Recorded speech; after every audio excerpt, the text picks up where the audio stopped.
E enquanto isso, nós vamos nos organizando para cultuar e servir a Deus nessa noite. Eu peço aos irmãos, desde já, que deixem as suas Bíblias abertas no Evangelho de Mateus.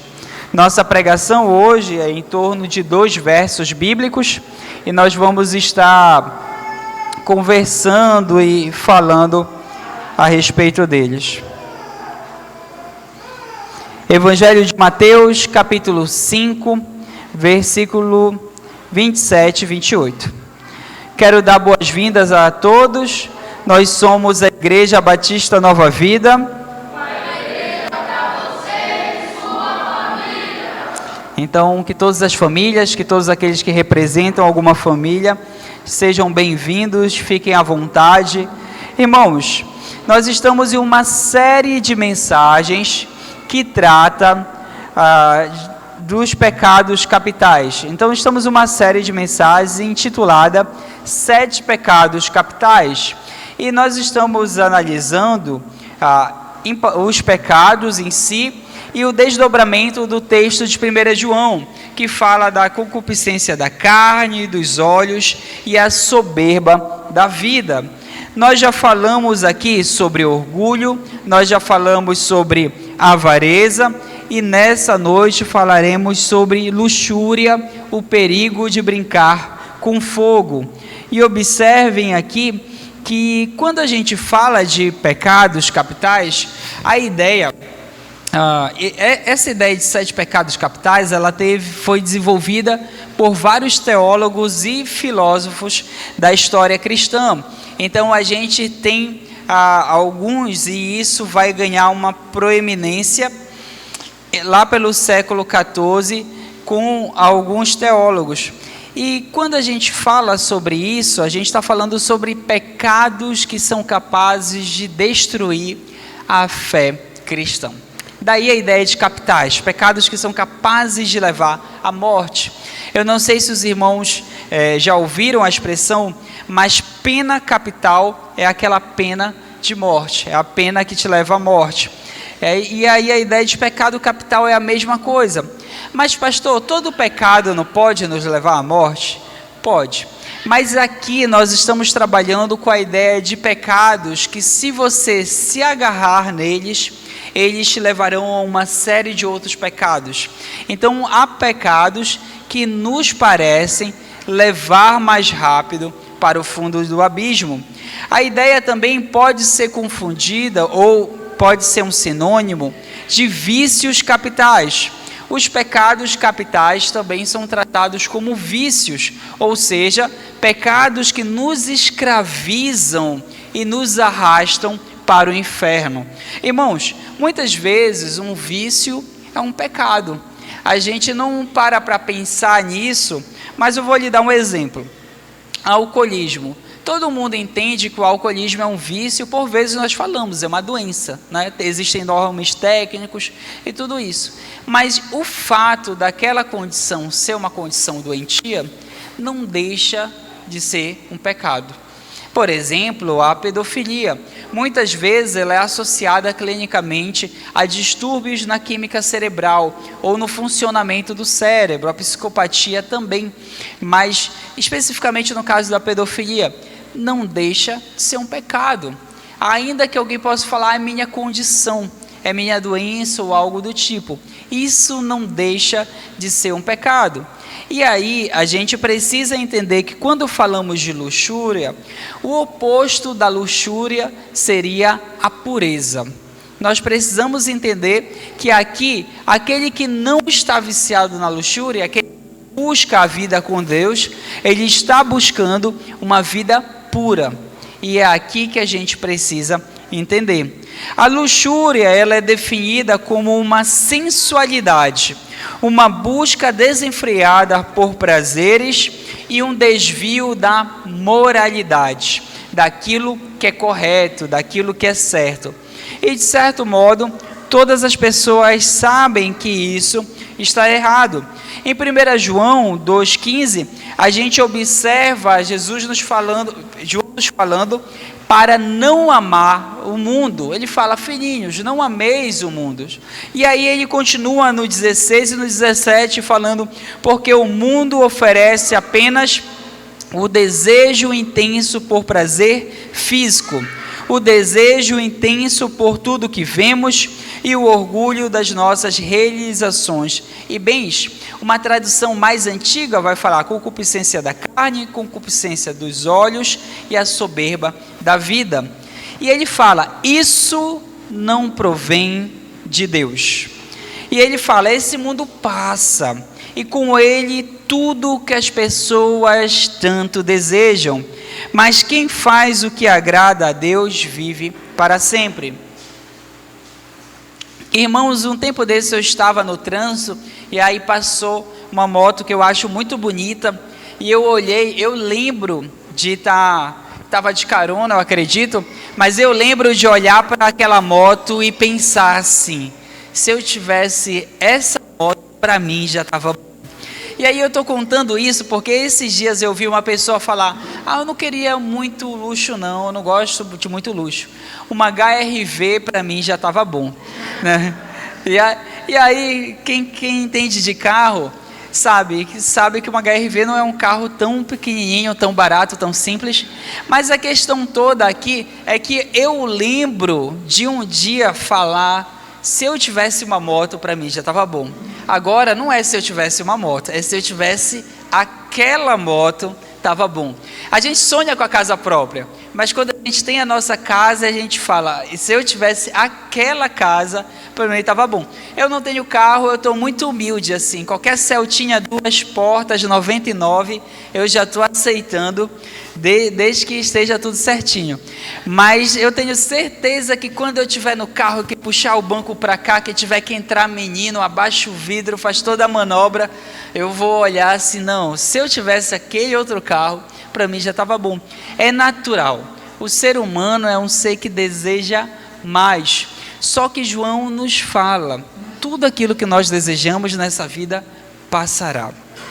Se nossa alegria, nossa felicidade ou nossa vida estiver nos prazeres desse mundo, eles vão passar, junto com tudo que esse mundo oferece. E aí a gente precisa entender que a luxúria, ela é um desejo desenfreado por prazer físico. Quando a gente pensa em luxúria, a gente pensa numa sensualidade, numa busca desenfreada por prazer, no oposto da pureza. A concupiscência da carne, e a Bíblia, a mensagem, vai trazer a seguinte expressão: a pessoa que busca, que deseja seguir o próprio caminho. Eu achei essa definição muito interessante, porque uma pessoa que ela busca a luxúria, ela não busca o caminho de Deus, ela busca o seu próprio caminho. E aí os irmãos abriram em Mateus 5, verso 27 e 28, e diz o seguinte: ouviste o que foi dito, não adulterarás. Eu, porém, vos digo que qualquer que olhar para uma mulher com intenção impura no coração, já adulterou com ela. Irmãos, que difícil isso, não é? Então, eu acho que esse aqui é aquele texto que a esposa ouve e olha assim. Se ela não olha, ela pensa na cabeça dela: tá ouvindo assim? Mas de brincadeira à parte, esse é o texto que parece simples, mas não é. Nós estamos numa sociedade extremamente sexualizada. Nós estamos em uma sociedade que a mente e o coração se tornaram cativos da promiscuidade. Nós estamos em uma sociedade que adultério é a coisa mais comum desse mundo, não é? A gente ouve as pessoas falarem de adultério com muita normalidade. Por vezes a gente assiste uma novela e na novela a gente está torcendo para o casal que adultera. Na série a gente está torcendo para o casal que adultera.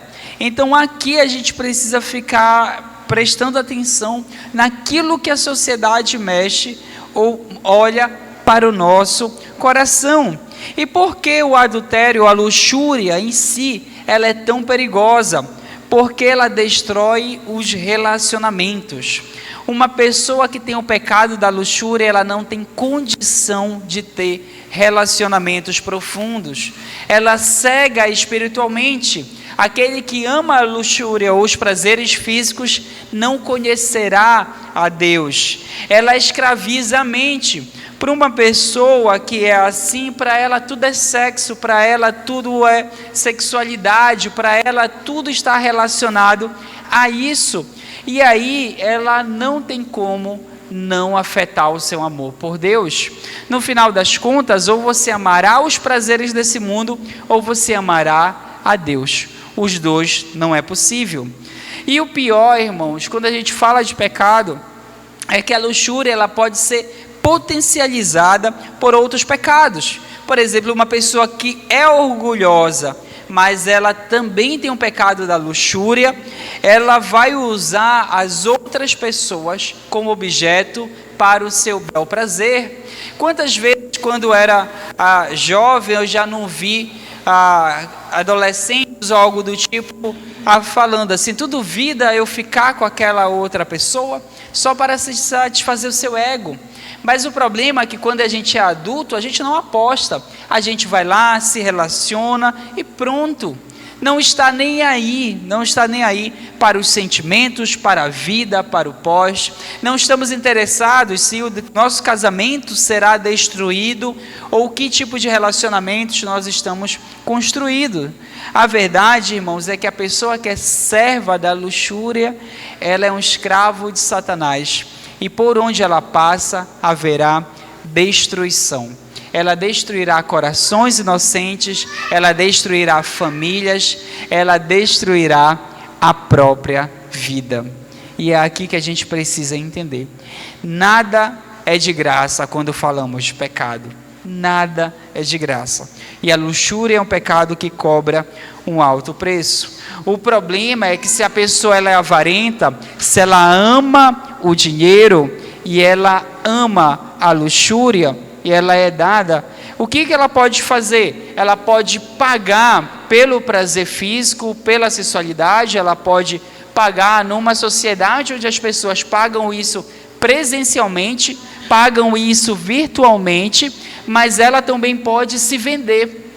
Entende que se a pessoa ama o dinheiro e entende que a luxúria é o caminho, por vezes ela se vende, sexualmente falando, para conseguir aquilo que ela tanto quer, o dinheiro. Aqui a gente observa como um pecado vai atraindo o outro e vai atraindo o outro. E a gente vai falar especificamente sobre como vencer esses pecados.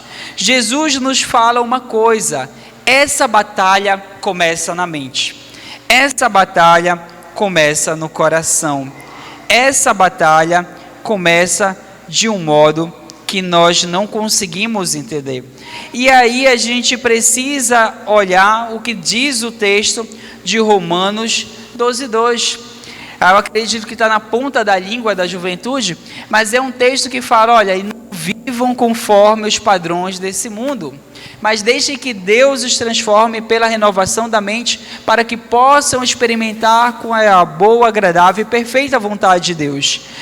A gente observa que essa batalha, ela começa na mente, porque aqui a gente cobiça no coração.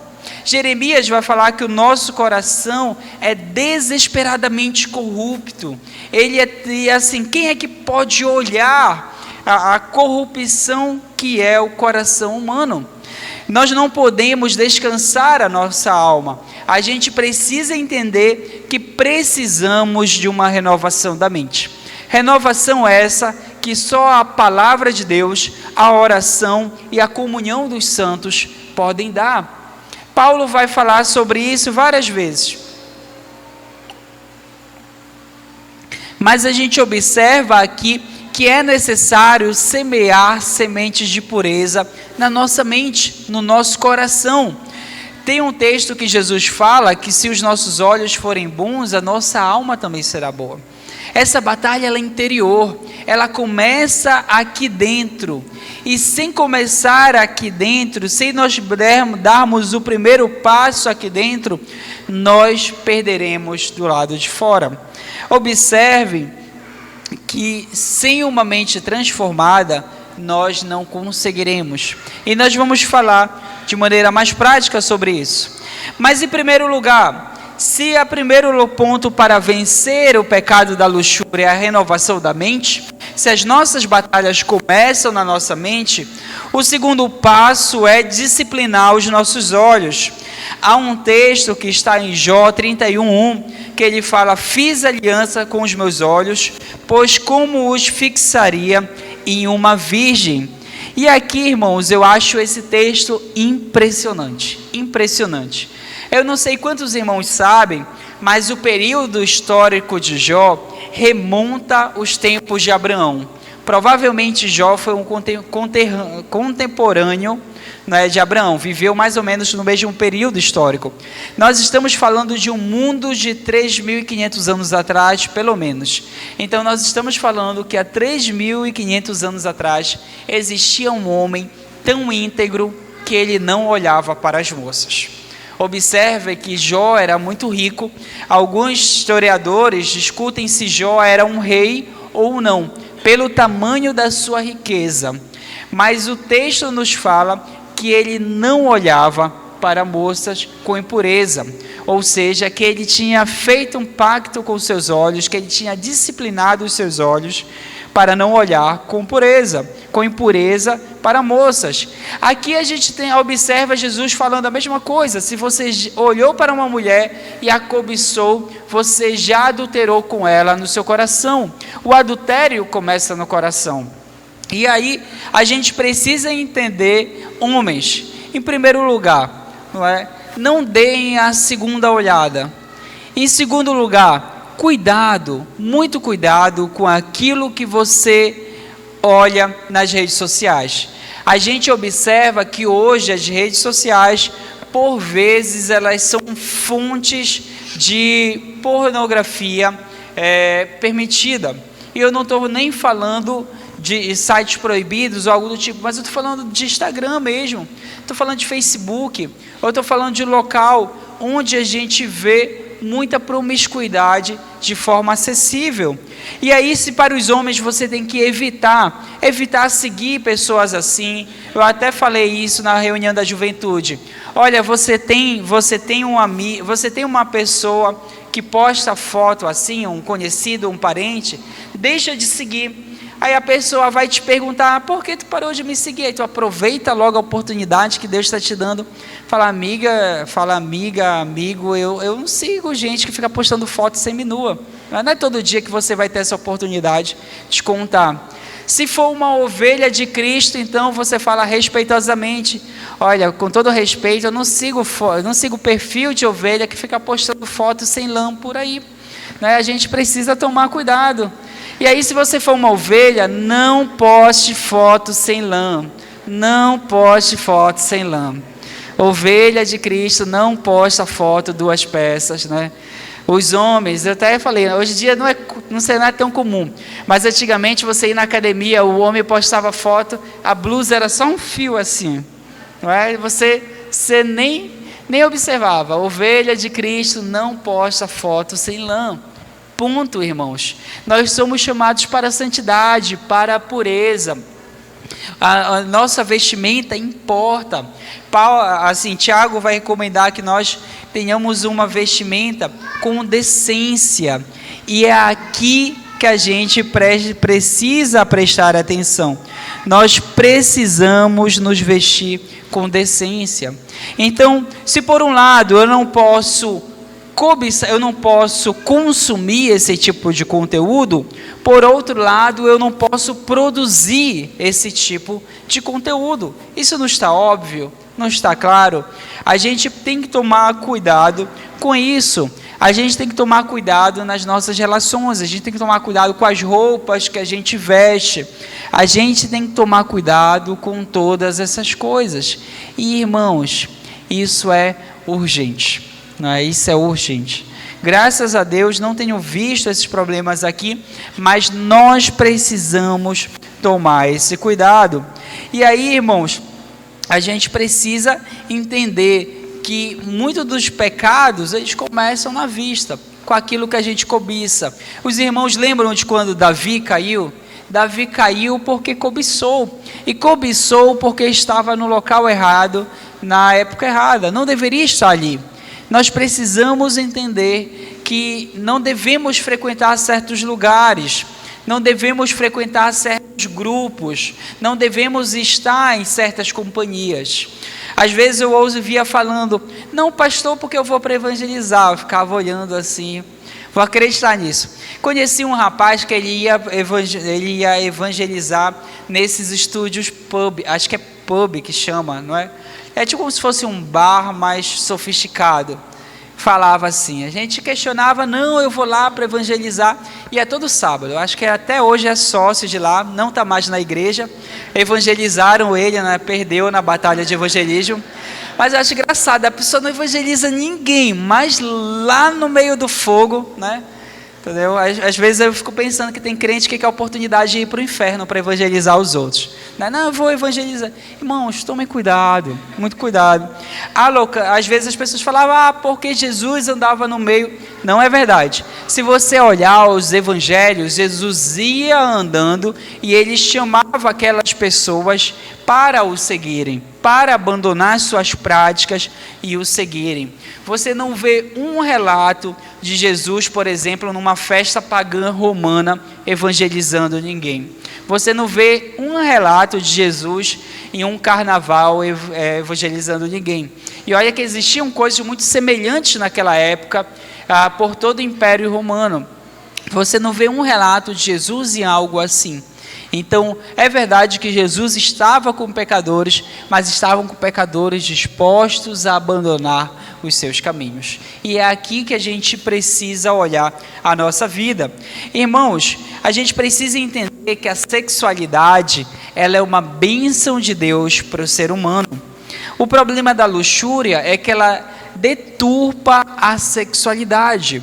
Então, o que seria uma sexualidade saudável? Seria marido e mulher descobrindo e tendo prazer e dando prazer no corpo um do outro, um para o outro, melhor dizendo. Observe que o apóstolo Paulo vai recomendar que a mulher e o homem não se privem do outro depois de casados, ou seja, não se prive. Ele fala, olha, só por um curto período para vocês entrarem, se dedicarem à prática da oração, mas que isso não dure, para que vocês não deem chance a Satanás. Observe aqui que qualquer teólogo entende isso, que o sexo antes do casamento, ele é pecado, mas a falta de sexo depois do casamento, ela é pecado também. Olha como o jogo muda. A sexualidade saudável, ela é uma bênção que Deus deu para casados. E aí todo o restante vai ser uma deturpação dessa bênção. Por exemplo, a homossexualidade, ela é uma deturpação dessa bênção, quando duas pessoas do mesmo sexo decidem se dedicar um ao outro, o que não é o plano original de Deus. E aí isso não significa que você vai sair brigando na rua com pessoas assim, não é? Isso significa que aquele que quiser seguir a Jesus precisa abandonar tal prática. Observem que a pedofilia também é uma deturpação do plano original de Deus. O que é o plano original de Deus? Que homens e mulheres conscientes e maduros se unissem em casamento para construir uma família. Mas a pedofilia é quando alguém, seja por um fator psicológico ou simplesmente por mau caratismo, decide se envolver com alguém que não tem essa maturidade ou condição, às vezes nem biológica. E aí a gente precisa entender que isso não só é pecado, como é crime. E aí eu quero deixar bem claro aqui, se algum dia tivermos esse caso, resolveremos internamente, mas resolveremos com a polícia também. Isso aqui é muito sério, entendeu? Nossas crianças são muito preciosas para alguém acreditar que pode mexer com qualquer uma delas e sairá impune daqui. Não sairá. Isso aqui é muito sério. Eu quero deixar isso bem marcado aqui. Não sairá impune. Eu ia fazer uma brincadeira, mas está gravando aqui. E aí, irmãos, a gente precisa entender que não só, por exemplo, o que é a pornografia? A pornografia, ela é uma deturpação muito grande daquilo que Deus planejou para você. Fora o fato de que ela ser uma autossatisfação, o que não é o propósito da sexualidade. O propósito do sexo é a satisfação do outro. Mas no caso da pornografia, você não está nem aí. Não está nem aí se do outro lado tem um escravo sexual, se tem uma pessoa forçada. Não está nem aí se tem uma pessoa que tirou a própria vida ou que foi exposta sem permitir. Não está nem aí, você só está buscando o seu prazer. E não tem como isso acabar mal. Melhor, acabar bem. Não tem como isso acabar bem. Ela te levará à escravidão. Ela te levará a uma vida no qual você dificilmente conseguirá se libertar. E a gente tem um outro que para o mundo é aceitável, mas para Deus não, que é a fornicação. E o que é a fornicação? A fornicação, basicamente, ela é o sexo antes do casamento. Então, a fornicação, ela é quando você tem os prazeres de alguém casado, mas você não casou. E aí, você observa que a fornicação é algo interessante, porque teoricamente, se você casar, você resolve esse pecado. Só que o que você não resolve? O pecado da falta de pureza. E aí você precisa entender. Pastor, se a gente casar, está tudo certo. Tá, em relação a esse ponto. Mas a falta de pureza é algo que vai precisar ser tratado no coração. E que ela pode se manifestar no casamento, em alguém consumindo pornografia escondido, em alguém adulterando. Ela pode se manifestar no casamento de várias formas. Observem que a fornicação, ela é simplesmente você antecipar aquilo que Deus já te daria. Deus já ia te dar. Não é isso, mas você está antecipando. Isso parece inofensivo, mas observe na Bíblia que a gente tem a história de Acã. Acã era um dos generais das tribos de Israel. E aí, quando eles iam invadir a terra prometida, Deus falou para todos eles: olha, vocês vão destruir Jericó, com exceção de Raabe e a sua família, e tudo que tiver lá, gado, ouro, tudo, vocês vão queimar. Vocês vão incendiar a cidade inteira e não vai ficar nada. Porque essa será a oferta, será a minha primícia. Então é como se eles estivessem oferecendo uma cidade inteira ao Senhor. E Acã vai nessa batalha e ele pega um pouco de ouro e esconde na sua barraca. Observe que contra Jericó eles nem guerrearam. Cercaram a cidade 7 dias, foram batalhar, nem guerrearam. O anjo do Senhor avançou, derrubaram os muros caíram sobre vários soldados, tudo mais. E aí venceram Jericó, que era alguém poderoso. E aí eles vão lutar contra a segunda cidade, Ai, uma cidade pequena. Mais ou menos 3.000 homens lutam lá. Tanto que Josué nem quer enviar a maior parte do soldado, ele envia só uma parte para não cansar para a batalha. Sabe o time de futebol? Quando tem um jogo perto do outro, e o outro jogo não é tão importante, o técnico escala só os reservas, para não cansar o time principal. Josué acreditava tanto na vitória contra Ai, que ele escalou só os reservas. Vamos lá. E aí o povo foi massacrado, fugiu, uma multidão numerosa fugiu da cidade de Ai. E aí Josué se humilha perante Deus e pergunta: o que foi que aconteceu? Porque nós estamos aqui sendo humilhados pelos nossos inimigos. E Deus fala que havia pecado. E aí lançam as sortes até que chega em Acã. E aí eles vão lá na tenda de Acã, cavam, e lá estava o ouro, a túnica e tudo mais que Acã tinha roubado.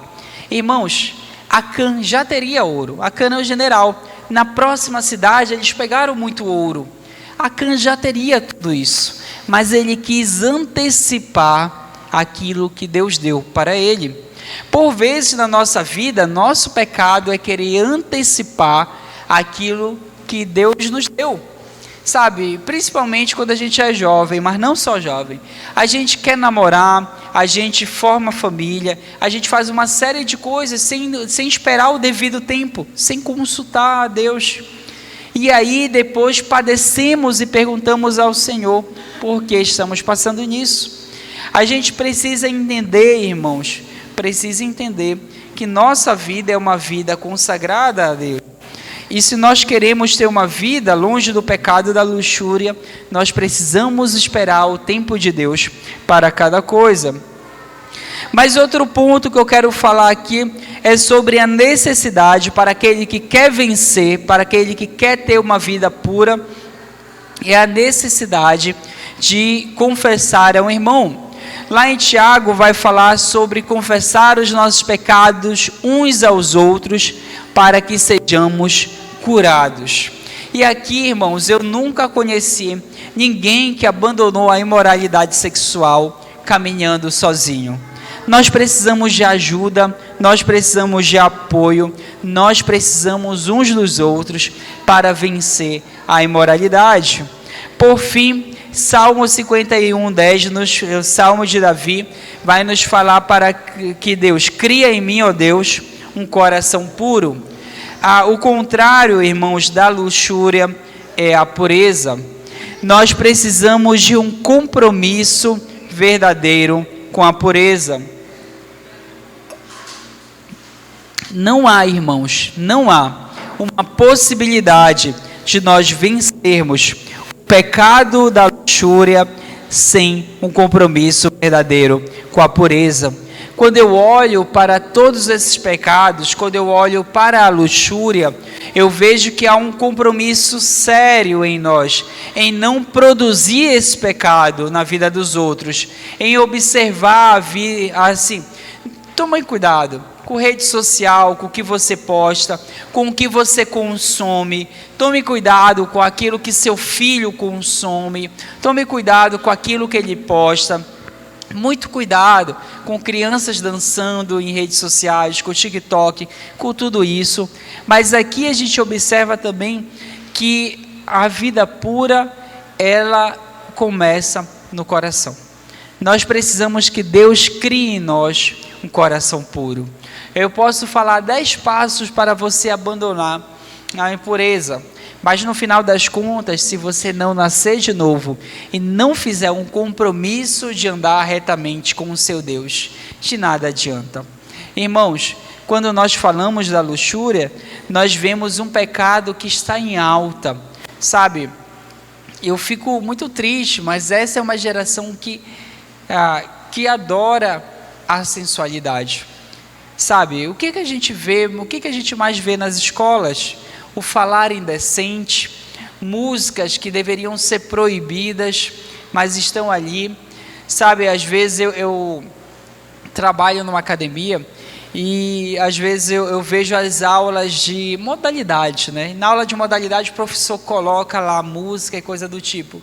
Irmãos, eu fico pensando que tem música que eu teria vergonha de ouvir em público, mas as pessoas, elas são tão depravadas nesse sentido, ou está tão normal, que elas cantam, que elas brincam, que elas não estão nem aí.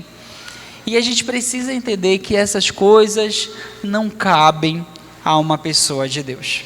Nós precisamos ter muito cuidado com aquilo que alimenta a nossa alma, se queremos ter uma alma pura, se queremos ter uma vida pura. No final das contas, eu vejo que o grande X da pureza é aquilo que tem alimentado a sua alma. O que você tem ouvido de música? Cuidado, cuidado. Isso pode estar te levando para a imoralidade. O que você tem visto de série, de filme? O que você tem consumido nas redes sociais? A vida pura, ela é uma vida que depende muito daquilo que você se alimenta e daquilo que Deus faz em você. Vamos estar orando nessa noite, clamando ao Senhor nosso Deus, que nos dê uma nova vida em Jesus. Senhor Deus e Pai, nós estamos aqui louvando o Teu nome, entendendo que Só Tu és o Deus verdadeiro. Entendendo, Senhor, que nós precisamos de Ti, de uma vida pura, de uma vida cheia do Teu Espírito Santo. Não adianta falarmos de Deus ou dizermos que somos crentes se Te negamos com as nossas obras. Não adianta levantarmos as nossas mãos e louvarmos o Teu nome se nós cantamos aquilo que Teus lábios desprezam.